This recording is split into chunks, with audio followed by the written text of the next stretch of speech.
Ayan, hello guys. I'm Russell Bernardo, one of the certified associate financial planner, also a life license underwriter, and IMG Executive Marketing Director dito po kay IMG. Again, nandito po kami para makapagturo, makapagbigay ng tamang informasyon pagdating sa pagpapalago ng ating pera and of course, paano tayo makakapag-ipon ng tama, lalong-lalo na po pagdating ng panahon na wala na tayong trabaho or kumbaga wala na tayong income, no? So, tuturuan namin kayo paano tayo tamang makakapag-prepare or tama na maging financially independent po tayo pagdating ng panahon. Okay? So now, paano ba tayo magiging isang financially secure or financially independent na tao? Okay? So, hindi po sinabi na pagka ikaw ay may sasakyan na, may bahay at lupa ka na, or meron ka ng mga ari-arian, eh financially independent ka na. Hindi po. Kailangan po nating tandaan na hindi ka po matatawag na financially independent kung hindi mo nabubuo ng tama yung solid financial foundation natin. So ano ba yung solid financial foundation natin? Kailangan buuin natin to mula sa pinakailalim hanggang sa pataas. Build it from ground mula sa number 1 hanggang pataas. Mula doon sa number 5 or hanggang doon sa number 5. Okay? So now, magsimula tayo dun sa umpisa, dun sa ground. Ibig sabihin, ito yung pinaka-foundation. Ito yung pinaka-nakakapagpatatag dun sa binubuo mong foundation or financial foundation mo. Bakit? Number 1 dyan is healthcare. So bakit healthcare yung pinaka dapat na matutukan natin or dapat na meron tayo? It's just because marami po diyan ang nababankrupt. Marami pong pamilya diyan ang nababankrupt. Lalong-lalo na po sa pagkakasakit. Hindi ko alam kung may mga na-experience na kayong ganyan na dahil sa pagkakasakit, nalubog sa utang, naibenta lahat ng ari-arian, no? At ang pinakamasaklap doon, naibenta mo pa sa murang halaga.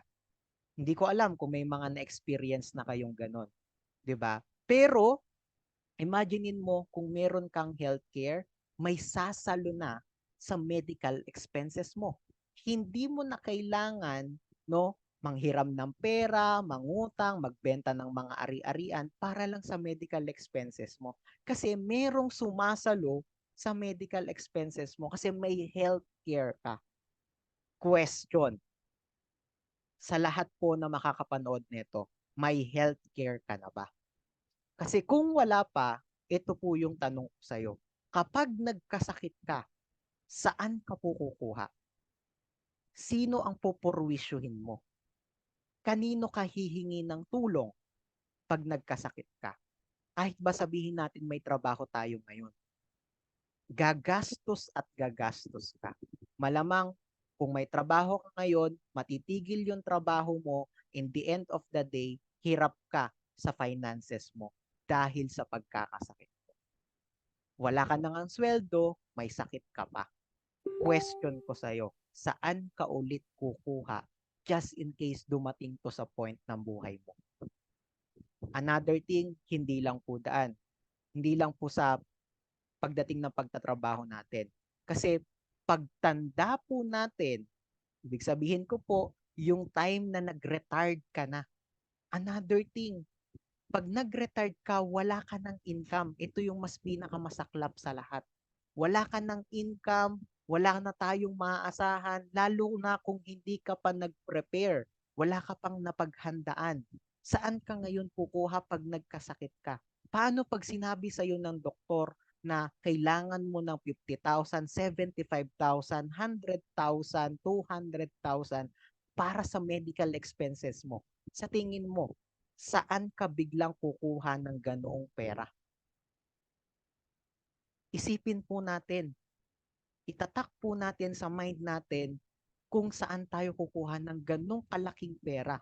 Kasi sa totoo lang, in reality, yun po talaga yung pwedeng mangyari sa buhay po natin. Kaya sabi ko nga sa inyo, number 1 po na nakakapagpa-bankrupt sa buhay ng tao or sa isang pamilya ang pagkakasakit. Damay-damay na po yan. Isang tao lang ang magkasakit sa pamilya, malamang buong pamilya po natin, lalo na kung ikaw yung breadwinner. Tapos ikaw pa yung nagkasakit. Paano na ngayon ang pamilya mo? Saan ngayon sila kukuha? Mauuwi yan sa utang at sa maraming bagay na malulubog ka at baka hindi ka na makaalis. Kaya again, number one is of course, magkaroon tayo ng sarili nating healthcare program. Okay? Number two, ito po, isa po ito sa pinakamalaki ding problema natin. What if, wag naman sana po, no? What if po, bigla tayong kinuha ni Lord? Kasi ako personally, at malamang ikaw din po na nanonood nito, naniniwala ka na hindi natin hawak ang buhay natin. Ako personally, naniniwala ko na si Lord lang po ang babawi ng buhay natin. But the main question is, paano yung mga tao or yung pamilya mo na maiiwan mo? Lalo na kung ikaw yung inaasahan nila. Lalo na kung ikaw yung breadwinner. Ikaw yung nagpapasok ng income sa pamilya mo. Paano kung bigla kang kinuha ni Lord? Again, wag naman sana, pero sa totoo lang, that's the reality of life. Hindi natin alam kung kailan. The main question, sabi ko nga sa inyo, paano yung mga maiiwan mo? Lalo na yung mga anak mong nag-aaral. Sa tingin mo, paano yung pag-aaral nila? Sino susustento sa pag-aaral nila? Sa tingin mo, anong magiging buhay nila? Mapagtatapos ba sila ng pag-aaral? Sa tingin mo, kaya nilang mag-aral mag-isa or mapag-aral nila yung mag-isa yung sarili nila? Diba? Paano yung magiging buhay nila? Ano yung magiging cycle ng buhay nila kung wala na tayo? Wala nang nagsusustain sa kanila. Wala nang nagbibigay ng income sa kanila. Guys, we need to understand kung ano yung bagay na dapat meron tayo at kailangan ma-prepare natin. Dalawang bagay pa lang yan. Healthcare, protection. Question, meron ka na ba? Napaghahandaan mo na ba?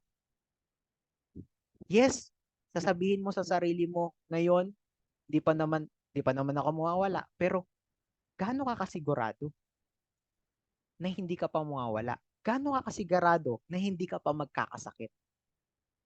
Alam mo ba? Meron ka bang alam na hindi ka na magkakasakit?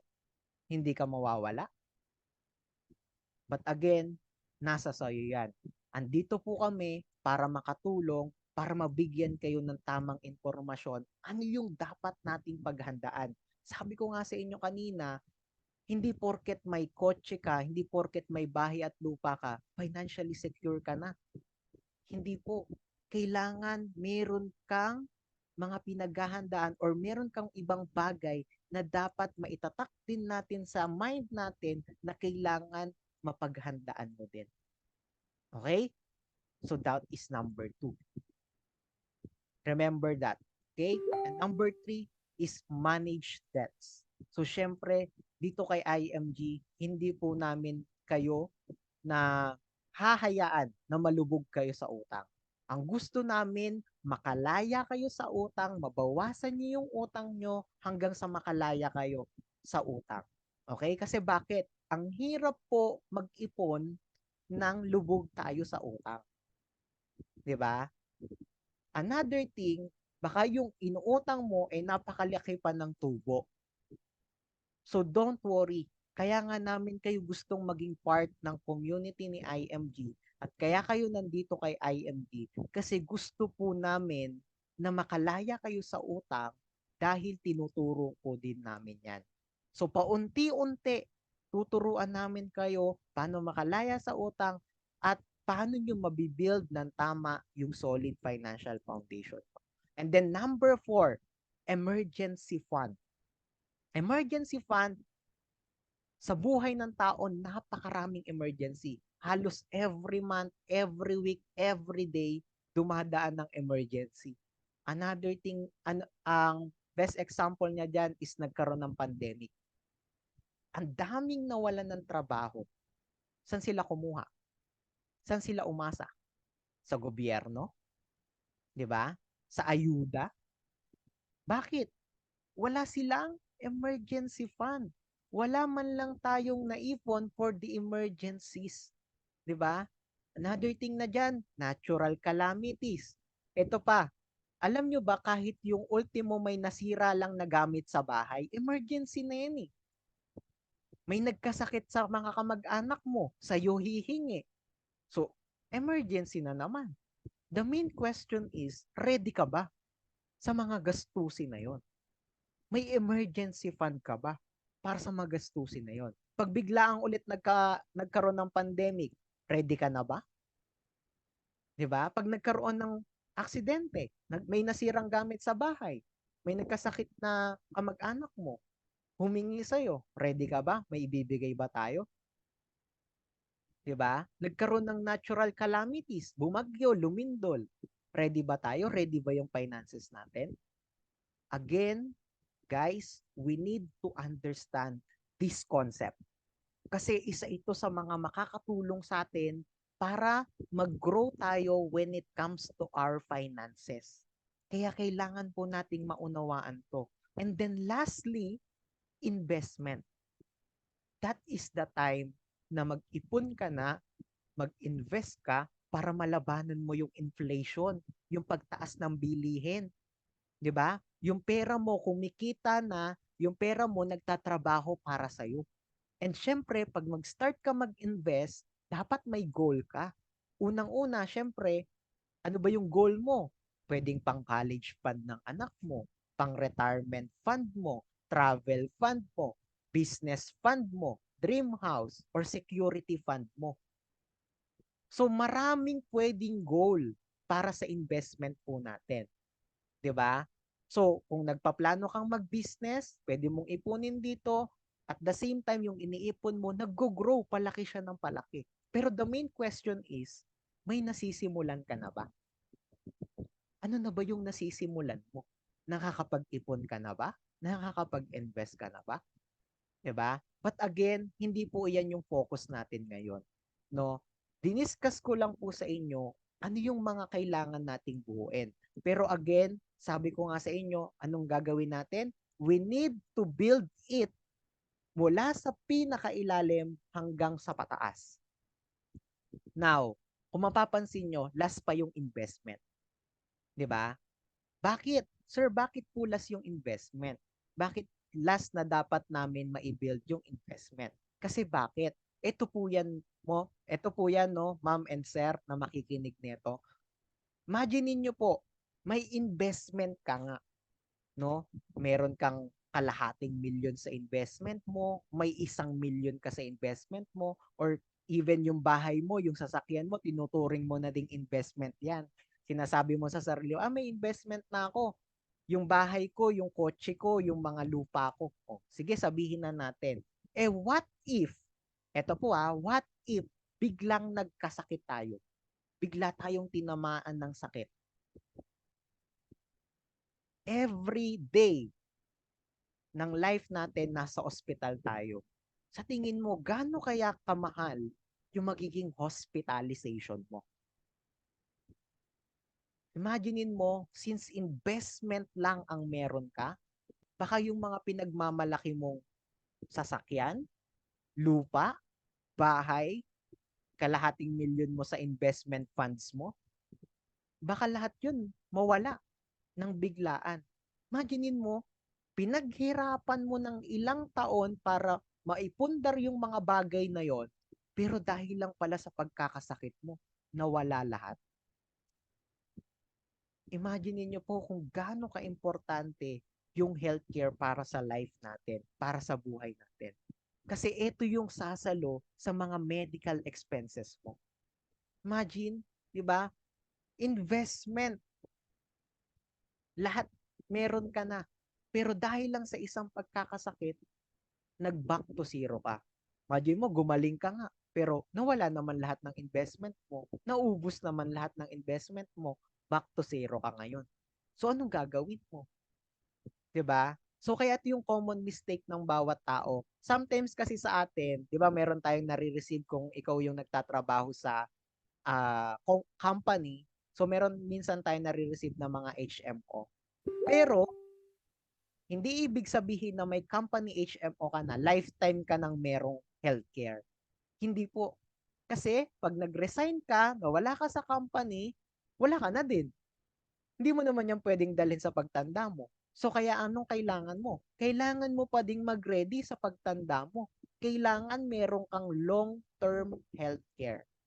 Kasi yung healthcare mo ngayon, yung HMO mo ngayon, short term lang 'yan. Kung kailan nasa company ka, saka ka lang pwede.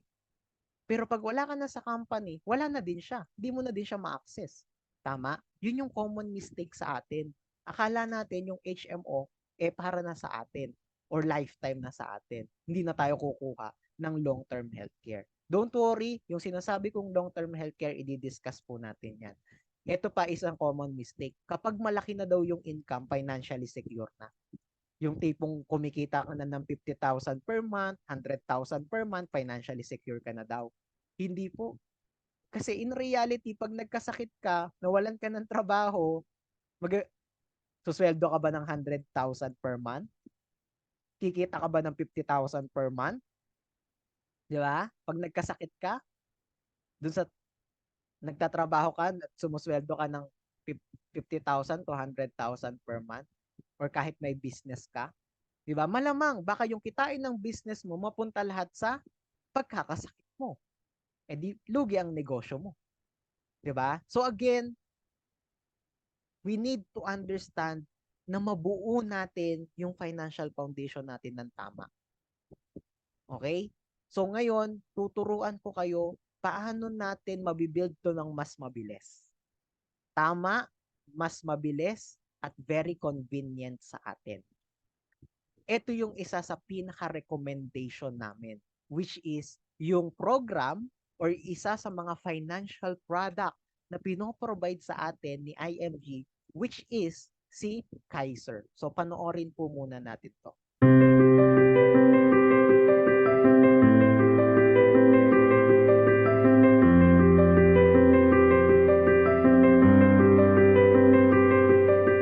Alam niyo kasi sa buhay, may tatlong bagay lang na pwedeng mangyari sa atin, whether we like it or not. We either die too soon, live too long, o magkakasakit tayo ng malala. Lahat ng tatlong what if na yan, may sagot tayo dyan. If we die too soon, huwag naman po sana, may insurance para sa pamilyang maiiwan. Kung mabubuhay man tayo ng mahabang panahon, may investment yan. At kung magkakasakit man tayo, may healthcare para sa'yo. O, di ba? Wala ka nang poproblemahin. Kaiser, nasa iyo na talaga ang lahat.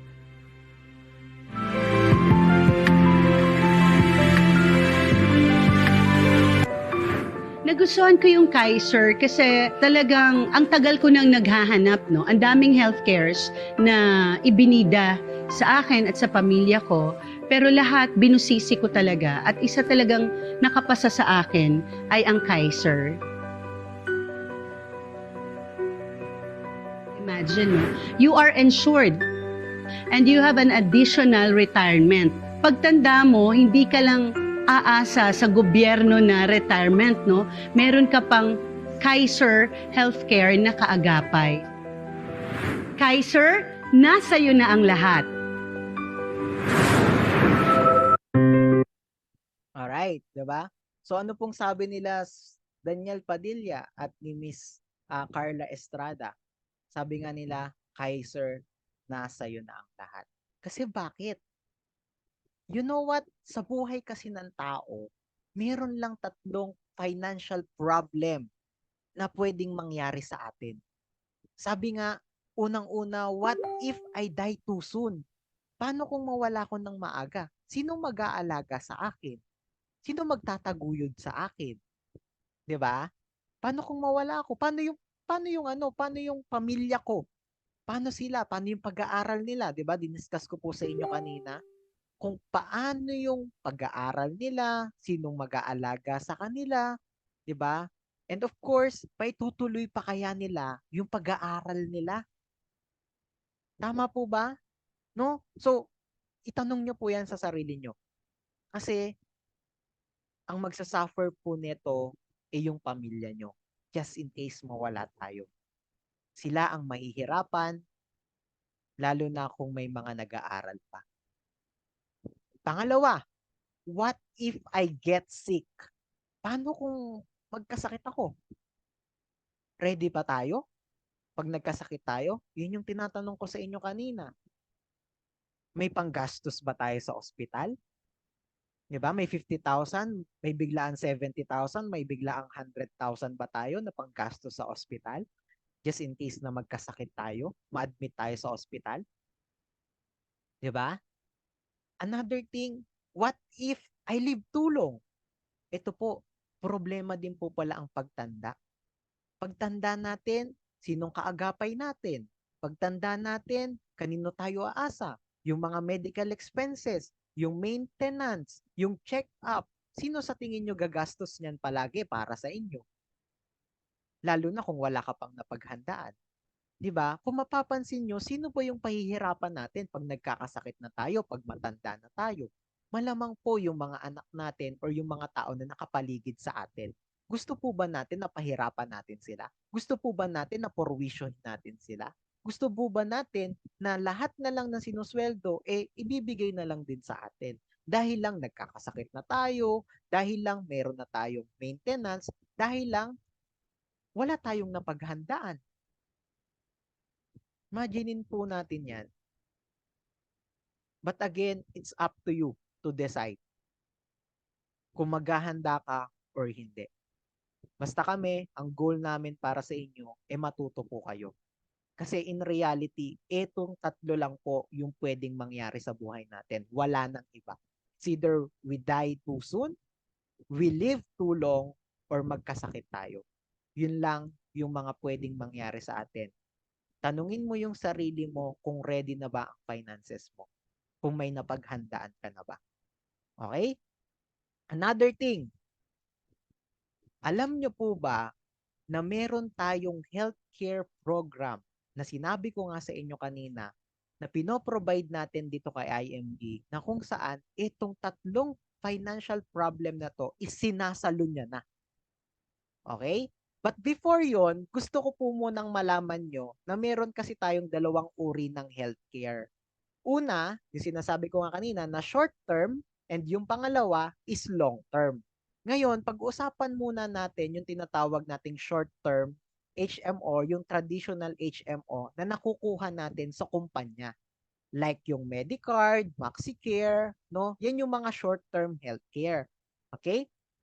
Now, paano ba pag sinabing short term healthcare? Number one, renewal is not guaranteed if high claims. So, hindi po namin ginagarantisado na magkuha kayo ng short-term HMO na kailangan nyo kasi siyang i-renew every year.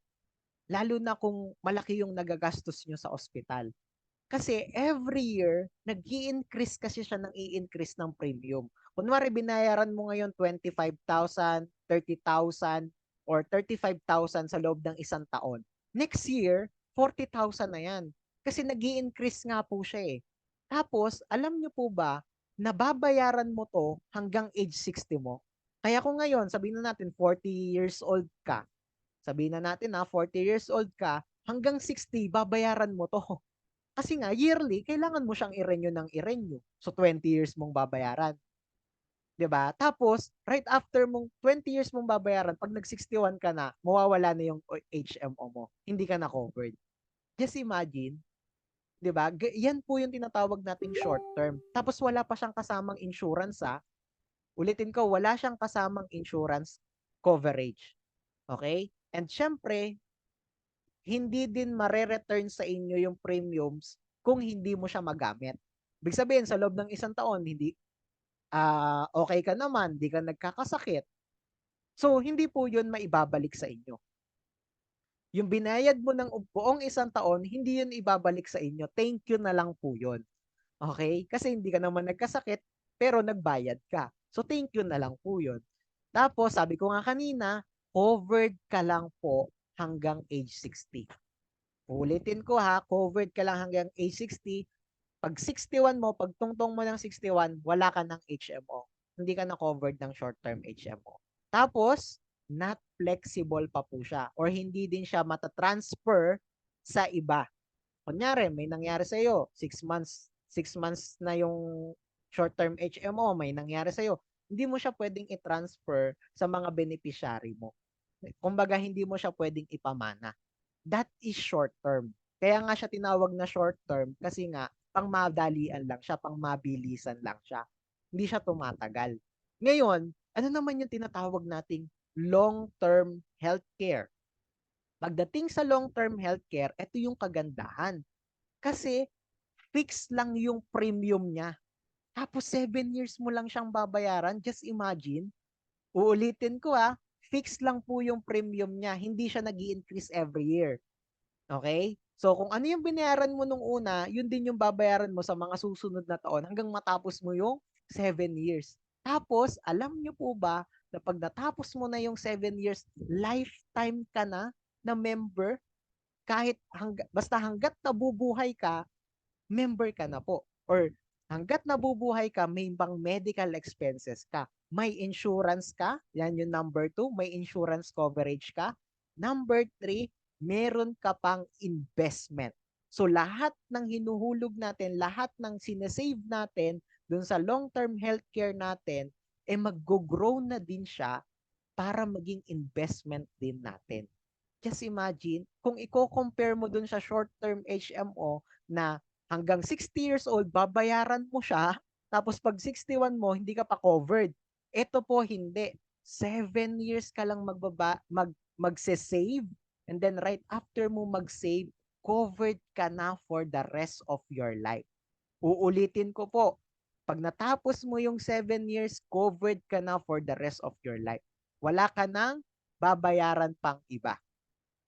Imagine, 'di ba? And then another thing, ayan sabi ko nga may insurance, meron na siyang investment, and of course, ito yung sinasabi ko, covered ka beyond age 60 with long-term care yields. Ibig sabihin, kahit mag-61 ka hanggang 100 years old or lagpas pa, covered ka pa din. Every time na nagkakasakit ka, covered ka pa rin po. Okay? So clear po ba doon? 'Di ba? Imaginein mo sa loob ng 7 years, covered ka na for the rest of your life. And another thing, number 5, reinstatement within 2 years. Ibig sabihin, eto po, hindi tayo uobligahin ni Kaiser. Okay? May palugit po siya na up to 2 years. Kasi baka mamaya may magtanong sa atin, di ba? Na paano po pag hindi ako nakahulog ng 1 buwan? Paano po pag hindi ako nakahulog ng 5 buwan, 1 taon, kalahating taon? Ano pong mangyayari sa plan ko? Alam niyo po ba, ito yung good news, no? Si Kaiser po may palugit hanggang 2 years. Imagine nyo po, kahit hindi tayo makahulog within dun sa 2 years, andun pa din yung plan natin. Hindi po siya mawawala. Nakastay lang po yun doon. Pwede mo po siyang hulugan ulit. So later on, i-elaborate po natin yan ng mas maayos. Okay? Ganun po kaganda si Kaiser kasi kahit hindi tayo makahulog, hindi niya tayo obligahin. No, hindi niya tayo pahihirapan. Okay? So kaya kung nagkaroon ng emergency, 'di ba? So okay lang kahit hindi muna tayo makahulog, 'di ba? So pwede naman nating balikan si Kaiser. Imagine, 'di ba? So ganun kaganda po si Kaiser. And syempre, alam niyo po ba, kapag nagsimula ka na dito kay Kaiser, kahit 1 month lang, and then just in case naguhulog ka, tapos lumipas ang 6 na buwan or nakalipas ang ilang buwan, may nangyari. Example lang may nangyari po sa atin or dun sa plan holder. Ang kagandahan dito is hindi po mababaliwala yung plan mo. Kasi maitatransfer mo siya doon sa primary beneficiary mo.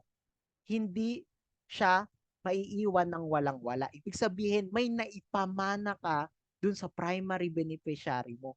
Just imagine, 'Di ba? Isang buwan ka lang nakahulog tapos after nun may pinamana ka pa sa ano mo, 'di ba? Just in case may mangyari sa atin, isang buwan nakahulog, then may nangyari. So, may ta-transfer mo pa po siya dun sa primary beneficiary mo. And another thing, or sabihin na natin 3 buwan, kahit 3 buwan ka pa lang nakakahulog, 5 buwan ka pa lang nakakahulog, at may nangyari, so maita-transfer siya automatically dun sa primary beneficiary mo at may maiiwan ka. Ang kagandahan dito, sabi ko nga sa inyo, long term na siya. 7 years lang yan. Imagine niyo po. Tapos may healthcare ka na, nasasalo sa medical expenses mo. May investment ka na pagtanda mo may sasalo sa mga expenses mo, may madudukot ka. May insurance ka na just in case may mangyari sa atin, may maipapamana tayo dun sa pamilyang maiiwan natin. Hindi natin sila maiiwan ng walang-wala. Ngayon, sabi nga ni Daniel Padilla at sabi ni Carla Estrada, Kaiser, nasa iyo na talaga ang lahat. 'Di ba? Just imagine kung gaano kaganda yung Kaiser plan natin. Ngayon, paano ba siya magwo-work? No? Paano ba magwo-work itong Kaiser plan natin? Unang-una, meron tayong tinatawag na 7-year saving period. Sabi ko nga sa inyo kanina, imagine niyo po, ito po, imagine niyo po, 7 years lang tayong magsasacrifice. Actually, parang hindi nga po siya sacrifice para sa atin eh. Bakit? Kasi, imagine niyo po, ilang taon ka nang nagtatrabaho, wala ka pa ring ipon. Ilang taon ka na pong gumagastos araw-araw. Baka mamaya yung iba sa atin, naninigarilyo pa, umiinom pa, lakwatsa sa ganto, ganto, ganyan. 'Di ba? Ilang years mo nang ginagawa yun. Pero up until now, wala ka pa rin ipon. Pero kung sinimulan mo yung Kaiser mo siguro, 7 years, tapos ka na, financially secure ka na, may healthcare ka, may insurance ka, may investment ka pa. Just imagine, isipin nyo pong mabuti kung ilang taon ka nang nagtatrabaho, pero wala ka pa din ipon. Kaya sabi ko sa inyo, yung 7 years, hindi po yan sacrifice. Kasi unang-una, ikaw ang magbe-benefit neto, pati ang pamilya mo. Lagi nyo po yung isipin. Kasi kung hindi tayo maghahanda, paano na tayo pagdating ng panahon? Sa tingin mo, saan ka kukuha? Pang medical expenses mo, saan ka kukuha? 'Di ba? At another thing, ang kagandahan dito, lahat ng isinave mo, meron tayong tinatawag na 13 years growing period. Ibig sabihin, palaki na ng palaki yung pera mo dito or yung isinave mo dito. Ganun kaganda si Kaiser. 'Di ba? Imagine niyo po, sa first month na nakapaghulog ka, meron ka na pong insurance or covered ka na ng insurance. 1 month pa lang yun At sabi ko nga kanina, just in case may mangyari sa atin at tuloy-tuloy tayo naguhulog, so just in case may mangyari, merong maiiwan sa pamilya natin. At alam nyo po ba, may tinatawag tayong waiver of installment due to death. Ibig sabihin, pagka may nangyari sa atin at naipasa natin to dun sa primary beneficiary natin, hindi na nila babayaran yung 7 years. Mapupuli paid na po yung 7 years. Example, may nangyari sa atin at maipasa natin yun sa primary beneficiary natin, hindi na babayaran ng primary beneficiary natin yung 7 years. Fully paid na po iyon. Okay? Yun yung tinatawag natin waiver of installment due to death. And pangalawa, pag naka 1 year ka naman na full of payment sa Kaiser plan natin, meron ka ng coverage na healthcare. Imagine niyo po, at least 1 year lang na full of payment, covered ka na ng healthcare. Just in case ma-admit ka sa ospital, just in case na may mangyari sa atin at kailangan nating i-admit sa ospital, meron at meron kang madudukot. Imagine niyo po kung gaano kalaki yung pwedeng maitulong sa atin nung Kaiser plan natin. Tapos some of us nagdadalawang isip. Ulitin ko, ilang taon ka nang walang ipon? Ilang taon ka nang gastos ng gastos? Saan napupunta yung pera mo? Nakakapag-ipon ka ba? 'Di ba? Imagine po natin 'yan, no? And Eto pa po, another thing, lahat ng isinave mo mula first month hanggang matapos mo yung 7 years, imagine niyo po, mag-grow na dito yung lahat ng isinave mo. Ibig sabihin, hindi lang siya nakastay dun sa savings mo, kundi nag-grow pa siya. Nagkakaroon siya ng interest. Hanggang palaki siya ng palaki, hanggang ma-reach natin yung maturity value na sa growing period natin na 20 years. 'Di ba? So gaano kaganda na palaki na ng palaki yung investment mo, pag-grow pa siya ng pag-grow. At habang nag-iintay ka, ito yung kagandahan. Habang nag-iipon ka, habang nag-iintay ka ng maturity value ng pera mo, just imagine po, secure ka. Na just in case mawala tayo, may maiiwan tayo sa pamilya natin. Na just in case magkasakit tayo, meron tayong magagastos. Meron tayong madudukot. Example, ikaw po, mag-iipon ka sa bangko or sabihin na natin may investment ka kay IMG or meron kang ipon na sa alkansya mo. Pag nagkasakit ka, anong kukuhanin mo? Yun lang ang meron ka. May ipon ka sa bangko, may ipon ka sa IMG or kaya naman dun sa mutual fund natin. Yes, may ipon ka nga doon. Pag nagkasakit ka, malamang yun din yung kukunin mo. Yun yung sinasabi ko sa inyo, na back to zero ka na naman. Pag nakuha mo yun lahat, back to zero ka na naman. Ang gagawin mo, ipon ka na naman ulit. Pero dito po kay Kaiser, pag nagkasakit tayo, hindi mo magagalaw yung ipon mo. Continuously, palaki ng palaki yung ipon mo. Kasi may separated ka na pang hospitalization para sa'yo at para sa sarili mo. Just imagine kung gaano kaganda yung Kaiser plan natin. Uulitin ko po habang nag-iintay ka, yung iniipon mo, palaki ng palaki, tapos kung magkasakit ka man, habang nag-iipon ka, may sumasalo. May naiipon ka. Meron kang nadudukot just in case na magkasakit tayo. 'Di ba? So, ganun kaganda yung programa ni Kaiser na pwedeng-pwedeng makatulong sa atin. So, ano pa yung hinahanap natin? Ano pa yung gusto natin? Ulitin ko, ilang taon ka nang walang ipon. Dito, pag natapos mo to, malamang meron at meron ka nang na-save, meron at meron ka nang naipon at the same time nag-grow pa siya para sa'yo. Ito yung mga benefit mo pagka nagkaroon ka ng sarili mong Kaiser plan. On the first 7 year, may annual physical examination benefit ka na, may dental benefit ka pa.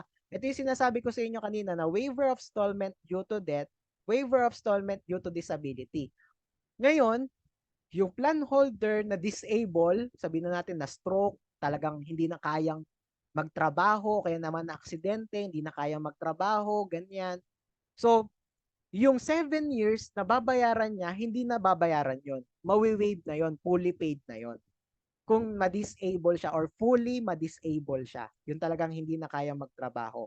And of course, yung debt, ganun din, pag pinasa sa iba, so fully paid na din po yung 7 years. Tapos may inpatient ka pa, inpatient benefit, ito yung hospitalization na sinasabi ko po sa inyo kanina. Ito ang pinakamaganda.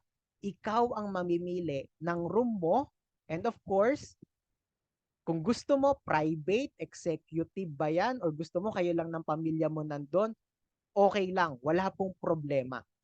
'Di ba? Ikaw ang magde-decide kasi sarili mo yan eh. Sarili mong healthcare yan eh. Ganun kaganda. Pag wala kang healthcare, saan ka dadalhin? Malamang po sa public hospital. Malamang po dun sa dikit-dikit na room na kung saan baka mamaya yung katabi mo may malubhang sakit, nahawa ka pa. Imbis na gumaling ka, hindi ka gumaling. Kasi nahawa ka eh. Kasi no choice ka. Kailangan mong dalhin sa ospital. Yun nga lang, public hospital. Kasi wala ka namang pera. Wala ka namang napaghandaan. Tama po ba? So ngayon, ano yung kailangan natin gawin? Ano yung mas gusto natin? Tayo yung mamimili ng room natin o wala tayong karapatan para mamili ng room natin? Nasa sa inyo po yan. Kayo po ang mag-decide niyan. Tapos may annual benefit limit ka na din and of course may term life insurance and accidental death ka na. And meron kang lifetime network, 'di ba? Yun yung sinasabi ko sa iyo, pag natapos mo yung 7 years, may lifetime network access ka na sa all over hospital dito sa Pilipinas. And isa-send ko na lang siguro, PM niyo na lang po ako sa aking pong personal FB account para ma-send ko sa inyo yung mga accredited hospitals po natin. Okay? So, marami po yan. Sobra. And yung mga malalapit na hospital sa lugar nyo, makikita nyo po accredited po natin yan lahat. Okay? And then, syempre, sa growing period naman, ito na yan. Syempre, meron ka ng unlimited check-up dyan. Just imagine, di ba? Natapos mo yung 7 years, tapos may unlimited check-up ka pa, tapos yung mga pre-existing illness mo, covered na din, pati dreaded disease, maternity benefit, 'di ba? Kung mabuntis tayo, so covered na din siya. Tapos ito yung sinasabi ko sa inyo na right after ng 7 years, ano po, may premium ka na. Or ibig sabihin, diyan na mag-grow yung investment mo. Palaki siya ng palaki. Just imagine kung gaano kaganda, 'di ba? So, hopefully po magkaroon kayo ng sarili nyong healthcare para sa inyo 'yan, kayo magbe-benefit nan, and of course, hindi mo pahihirapan yung pamilya mo. Just in case dumating ka na dun sa point na mahirap or walang-wala na talaga tayo, 'di ba? Meron kang kaagapay, merong sasalo sa lahat ng mga expenses mo, 'di ba? So, ganun po si Kaiser. At ito pa, pinaka the best. Lalo na kung yung plan na kinuha mo is yung tinatawag natin na K100 plan. Yung K100 plan kasi, ang maturity value niya, alam mo ba? 1.1 million. Yun po yung maturity value niya, 1.1 million. Ngayon, kung sakali man, okay, na-reach mo na yung 1.1 million na maturity value ni Kaiser, alam mo ba, pag in-extend mo pa ulit ng another 5 years, yung Kaiser mo, hindi mo kinuha. Kasi claimable amount po ito ha. Yung 1.1 million na yan, claimable amount mo yan. Pwede mo yang i-withdraw pag na-reach mo na yung maturity value. Ngayon, alam nyo po ba na pag in-extend mo pa ng another 5 years yung 1.1 million mo, mag-grow yung 1.1 million mo ng 6.4 million. Tapos, alam mo ba kung magkano yung magiging annual healthcare benefit mo? 648,000. 'Di ba? Yun yung sinasabi ko, nakabukod yung investment mo, nakabukod yung savings mo dun sa hospitalization mo. Kaya kung mapapansin mo, kahit gumastos ka ng kalahating milyon para sa medical expenses mo, may sukli ka pa. Kasi may 648,000 ka pang gastos mo sa hospital mo. Tapos, yung 6.4 million, sa'yo yun. Pera mo yun. Investment mo yun. Pwede mo yung i-withdraw.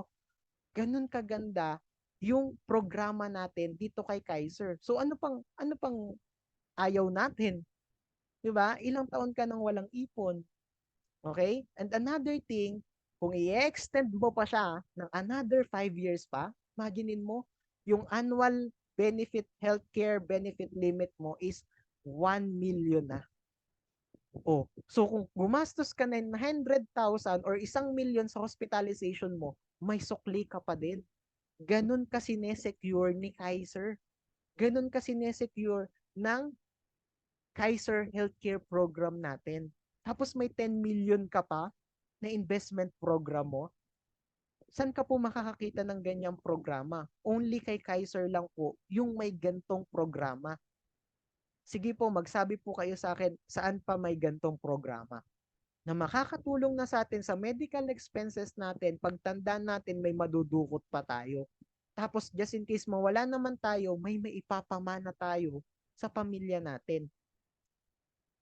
So ano po yung, saan po tayo nagdadalawang isip na magkaroon tayo ng sarili nating Kaiser plan? Just imagine kung gaano kalaki yung pwedeng ibalik sa atin nito. Sabi ko nga sa inyo kanina, ilang taon ka nang walang ipon, ilang taon ka nang nagtatrabaho. Pero anong nangyari? Up until now, wala pa din. Tapos ngayon, hindi ka pa din magte-take ng action. Tapos ngayon, wala pa din tayong gagawin para makapagsimula tayo sa healthcare program natin na ang laki ng maibabalik sa atin.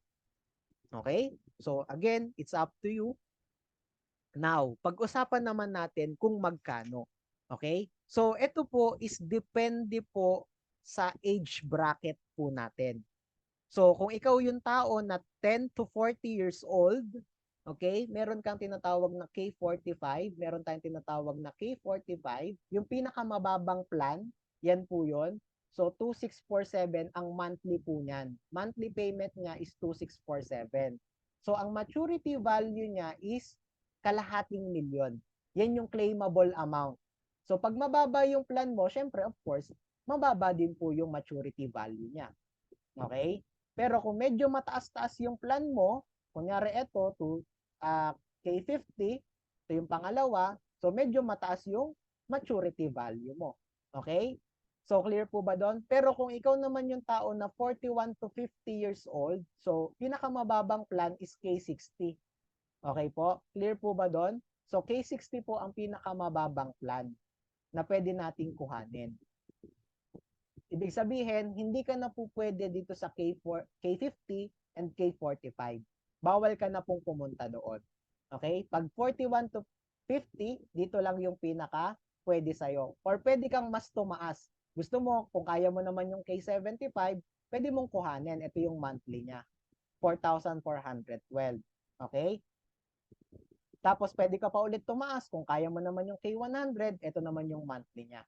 Pero kung ikaw naman yung tao na nasa 51 to 60 years old, okay? Ikaw naman yung taong 51 to 60 years old, ito naman yung plan mo, K75. Bawal ka nang pumunta sa K50. Okay? So kaya nga sabi ko sa inyo, habang bata pa tayo, mag-ready na tayo. Or doon naman sa mga nasa 51 to 60 years old, mas maghanda po tayo. Kasi bakit? Kasi pagdating ng panahon at wala ka pa ding hinanda, hindi ko na po alam kung ano pong mangyayari sa inyo. Kung ngayon, mag-iisip ka pa din, kung ngayon, hindi ka pa din decided, hindi ko po alam kung ano yung mangyayari sa inyo sa mga susunod na taon. Kung kaya nyo pa ba yung mga medical expenses natin, kung hindi ka maghahanda ngayon, kaya mo naman ngayon na makapag-ipon na. 'Di ba po? So, nasa sa inyo po yan. Kasi ang gusto po namin, maging financially independent po kayo. Okay? So, ganun po siya, no? Pag 10 to 40 years old, K45, pwede ka. Kung 41 to 50 years old, si K60. Kung 51 to 60 years old, K75 po yung pwede sa atin. Ngayon po, ito po yung isa sa pinaka nire-recommend po namin na plan, which is yung K100 plan. Yan. Ito po yun. Ito po yung example ko sa inyo kanina. 'Di ba? Kasi pag kumuha ka ng K100 plan mo, imaginein mo, secure ka na, meron kang 1.1 million para sa mga investment mo or yung growth ng investment mo. So talagang secure ka diyan. Ganan kaganda yung K100 plan natin kung kukuha ka nito. No, we suggest talaga na ito yung kuhanin natin. Pero kung hindi mo kaya, sabi ko nga kanina, pwede kang mag-stick dun sa age bracket mo. Okay? So, nasa sayo po yan. Pero sabi ko nga sa inyo, kung talagang gusto mong paghandaan yung future mo, so ito yung recommended namin para sa iyo, K100 plan. Okay? So, may 1.1 million ka. Ngayon, ito sasabihin ko po sa inyo, ano yung pwede nating gawin dun sa 1.1 million natin. Meron po tayong tatlong option na pwede nating gawin doon sa doon sa 1.1 million natin. Una, pwede mong withdrawin lahat yung 1.1 million mo. Okay? Ulitin ko pwede mong withdrawin lahat yung 1.1 million mo pero magko-close na yung account mo sa Kaiser. Wala ka ng healthcare, wala ka ng insurance, kasi kinuha mo na lahat. Pangalawa, pwede ka namang kumurot lang. Sabihin na natin, kukuha ka ng 100,000 kasi gusto mong magtayo ng negosyo mo. So, pwede po yun. Wala pong problema. Ang kagandahan pa dito, yung matitirang 1,000,000 sa'yo, ang kagandahan doon, mag-grow pa din siya ng mag-grow. Palaki pa din siya ng palaki. 10% yearly po yun. Imaginein mo, magkano ba ang 10% ng 1 million? Di ba 100,000? So kung kinuha mo ngayong taon yung 100,000, next year, may 1.1 million ka na ulit. Kasi bakit? Yun yung tinatawag natin na let your money work for you. Yung pera mo na nagtatrabaho sa'yo. Gaano kaganda yun na yung pera mo na, yung nagtatrabaho para sa'yo. Kahit kumuha ka ng 100,000 every year, sa susunod na taon, may 100,000 ka na ulit. Di ba? Ngayon, kung hindi mo naman kailangan ng pera, ito yung pangatlong option mo, pinatagal mo yung 1.1 million mo. Ito yung sinasabi ko sa inyo, pag in-stay mo siya ng another 5 years, yung 1.1 million mo, magiging 6.4 million na. Di ba? Kasi yung pera mo, nag-grow, palaki siya ng palaki, continually.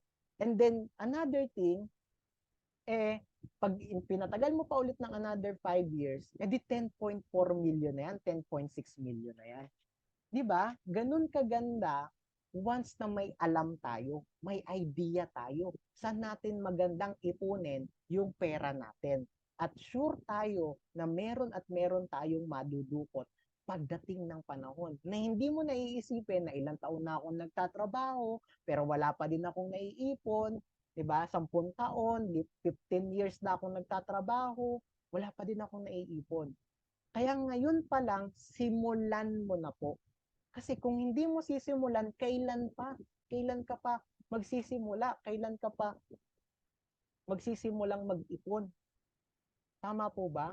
Baka magpunguti na yung buhok natin, hindi pa din tayo nakapagsimula. Baka kumulubot na yung balat natin, hindi pa din tayo nakapagsimula. Baka puro kalyo na yung mga kamay natin, hindi pa din tayo nakapagsimulang mag-ipon. Again, nasa sa inyo po yan. Nasa sa inyo po ang lahat ng desisyon. Okay?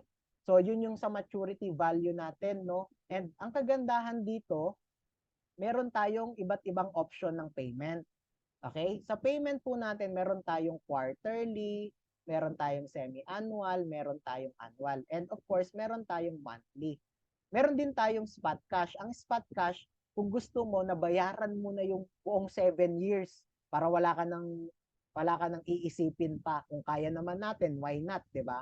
So, pwede po 'yon na spot cash mo na lang para wala ka nang aasikasuhin, 'di ba? So, iintayin mo na lang siya.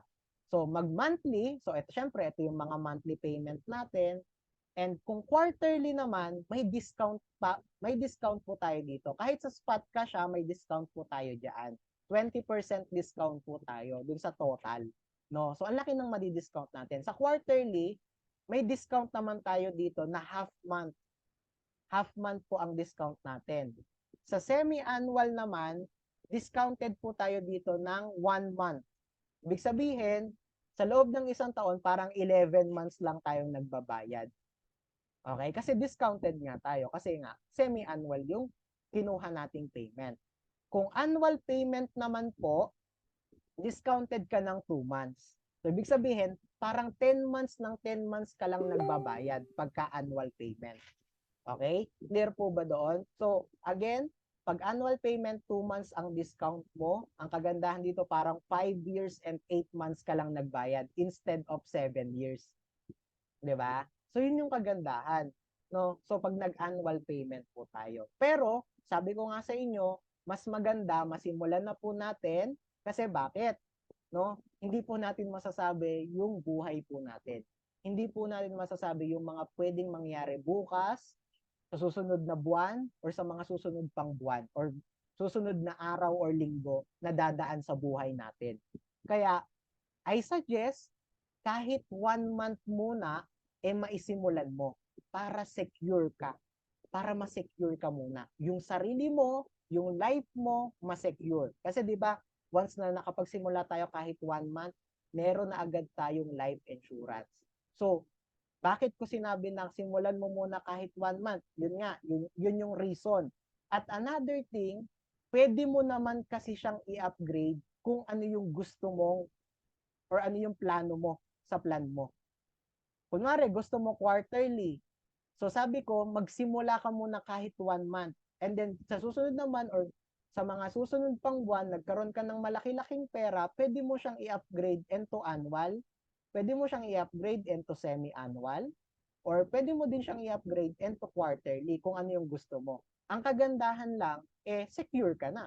So kung ano naman ang mangyari sa atin, since nagsimula ka ng isang buwan, so okay ka. walang magiging problema. 'Di ba? Kasi ang goal natin, ma-secure ka yung sarili mo. I-secure mo yung sarili mo. Kaya kahit at least 1 month, masimulan mo po muna. Saka mo na lang siya i-upgrade pagka may pera ka na. Para at least tuloy-tuloy ka na.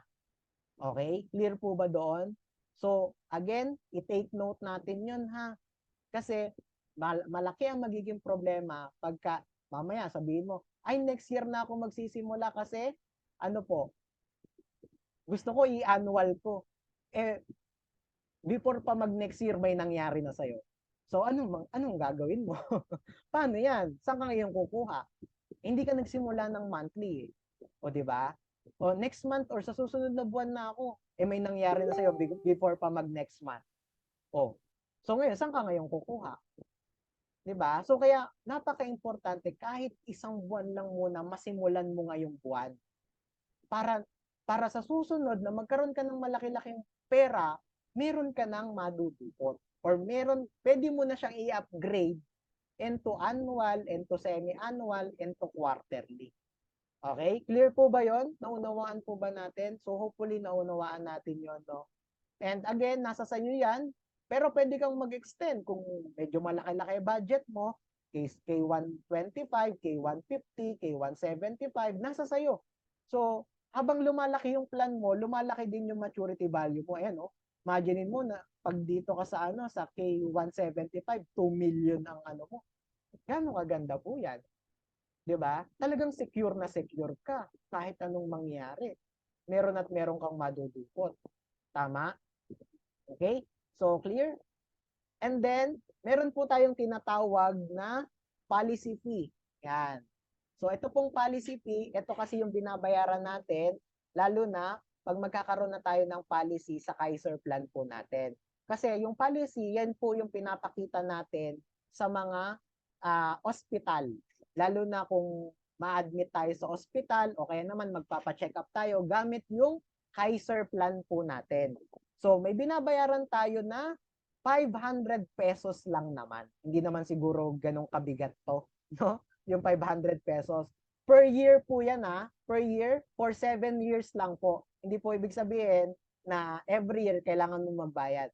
Doon lang sa loob ng taon na maghuhulog ka sa Kaiser plan mo, yun lang yung babayaran mo. So, ibig sabihin, pag magsisimula ka sa Kaiser plan mo ngayon, monthly payment mo, kunwari nag-monthly ka, plus yung 500, yun na yung magiging membership mo. Yun na yung pinaka first payment mo kay Kaiser para makapagsimula ka po. Okay? Then, next year na ulit. Okay? Next year na ulit siya, madadagdagan ng 500. Okay? Clear po ba doon? Okay? So, hindi po yan every month ha. Every year po. For 7 years lang po yan. Okay? So, clear. And syempre, ayan.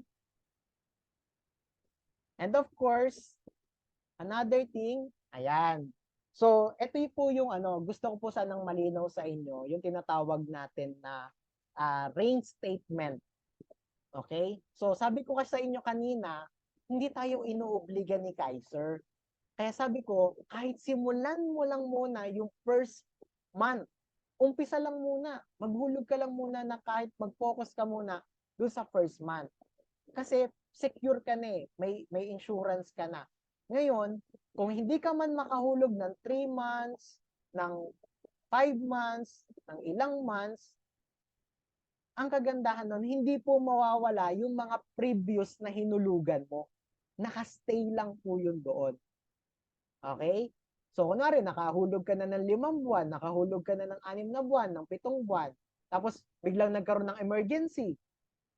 So, natigil ka, 5 buwan kang hindi nakahulog. So, wala pong problema yon. Yung 7 buwan na hinulugan mo, hindi po yun ma-forfeit or hindi po yun mawawala. Nakastay lang po yun doon. Ngayon, doon sa 5 buwan, sabihin na natin, nagkaroon ka ulit ng pera, so, pwede mo ulit siyang i-continue.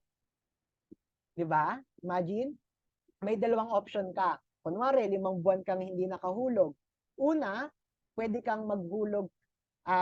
Meron kang unang option is yung range statement or yung tinatawag nating redate. And yung pangalawa is update. Ibig sabihin ng redate or update muna tayo. Ibig sabihin ng update, yung 5 buwan na hindi mo nahulugan, isuhulugan mo lahat. Yun yung unang option mo. Hulugan mo yung 5 buwan na hindi mo nahulugan. Pero ano naman yung redate? Yung redate, sabihin na natin 5 buwan kang hindi nakahulog at gusto mo na 1 buwan lang muna yung bayaran. So ngayon, pwede yon redate. Ibig sabihin, 1 buwan muna ulit yung babayaran mo, then yung 4 na buwan na hindi mo nahulugan, malalagay lang yun sa dulo. Ibig sabihin, para magiging 7 years and 4 months. Hindi mo naman nahulugan yun di ba? So, okay lang yun. Wala pong problema doon. So, ganun lang yung mangyayari. Di ba? So, ibig sabihin, pag nakahulog ka ng 1 buwan, pwede mo ulit siyang i-continue ng i-continue. Activated na ulit siya. Unlike sa iba, pag hindi ka nakahulog ng 2 months, 3 months, wala na lahat yung hinulog mo. Tama po ba? Dito, hindi po. Kasi meron tayong reinstatement na hanggang, eto po, 2 years. Di ba? Siguro naman po, dun sa loob ng 2 years, makagawa tayo ng paraan kahit 1 buwan lang ulit mahulugan natin. Di ba po? So, para hindi po mawala yung Kaiser plan natin. Ganun kaganda kasi nga gusto ni Kaiser na maging financially secure tayo. 'Di ba? So ganun na lang kahaba yung grace period niya or yung palugit niya sa atin. Hindi niya tayo kailangan obligahin. Ang goal lang natin makapag-ipon kayo, kung nagkaroon ng emergency, so okay lang, pwede mo ulit siyang bayaran ulit. Pag nakaluwag-luwag ka na po. 'Di ba? Hindi siya obligado. Okay? Clear po ba, mga ma'am and sir? So hopefully clear po sa atin 'yon, 'di ba?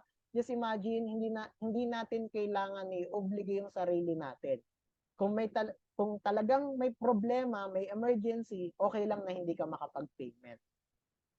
Pero syempre, kung kaya naman nating bayaran at kung yung pera naman na 'yon ipangbabayad mo na sa Kaiser mo, ibayad mo na. Kasi baka magastos mo pa. 'Di ba? So kasi sometimes kasi sa atin, ay, okay lang naman kasi i-skip ko 'to.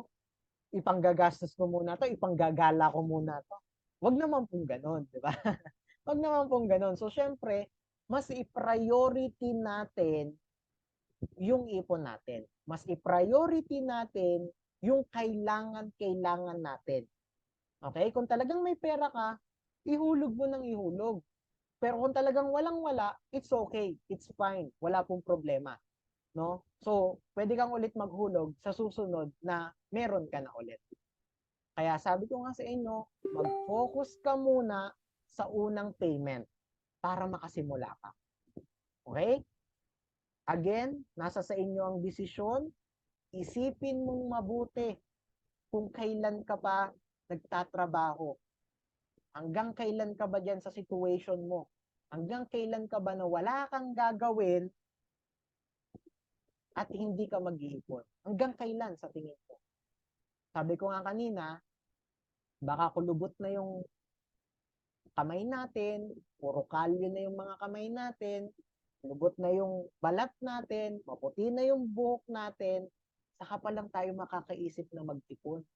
Huwag naman po sanang ganon. Sana ngayon pa lang, na habang malakas ka pa, habang kumikita ka pa, mag-ipon ka na. Kasi ang laki na maitutulong sa'yo ng programa ni IMG na si Kaiser. Kasi long term na siya. Imaginein mo, sa buong buhay mo, meron ka na. 'Di ba? So, ganun siya kaganda.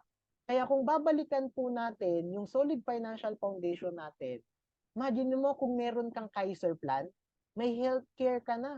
'Di ba? Sa solid financial foundation mo, may life insurance ka na at the same time may investment ka pa.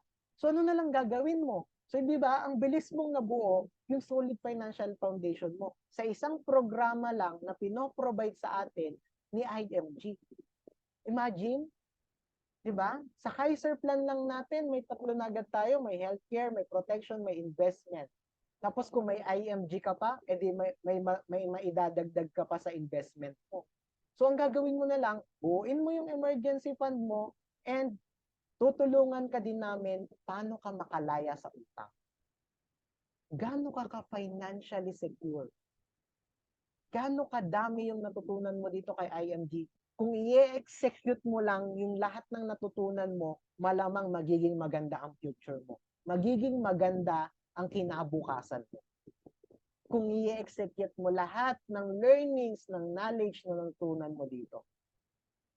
Again, sabi ko nga kanina, lahat yan, ikaw ang magdedesisyon. Pero ito lang ang iiwan ko sa'yo. Dalawa lang ang maaalala mo sa akin. Una, yung bad news, and yung pangalawa, yung good news. So yung bad news, sana pala nakinig ako kay Sir Russell. Para nung nandito na ako sa hospital or nasa puting kama na ako sa ospital, hindi na mo problema yung pamilya ko sa kakahanap ng pera, sa kakahagilap ng pera para sa pang-medical expenses ko.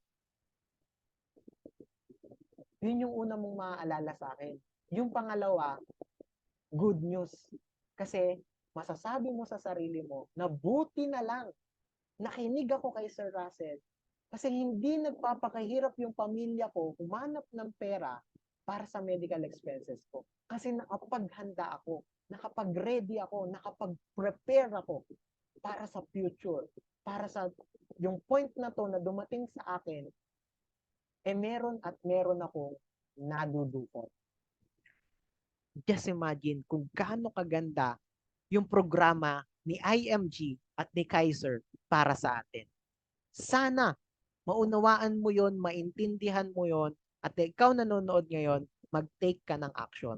Kasi hindi habang buhay malakas ka, hindi habang buhay na andyan ka sa position mo ngayon. Kasi malamang darating yung time na mawawalan ka ng income, darating yung time na manghihina ka, darating yung time na mawawalan ka ng pag-asa dahil wala kang napaghandaan. Yun lang, maraming salamat po sa pakikinig. And sana may natutunan kayo and sana mag-take kayo ng action as soon as possible kasi mahirap na pag dumating sa atin yung problema nang hindi tayo handa. Sabi nga nila, prevention is better than cure. Once again, I am Russell Bernardo, your financial educator this day, and sana marami kayong natutunan. Hope to see you soon. God bless you po. Ingat po kayo palagi.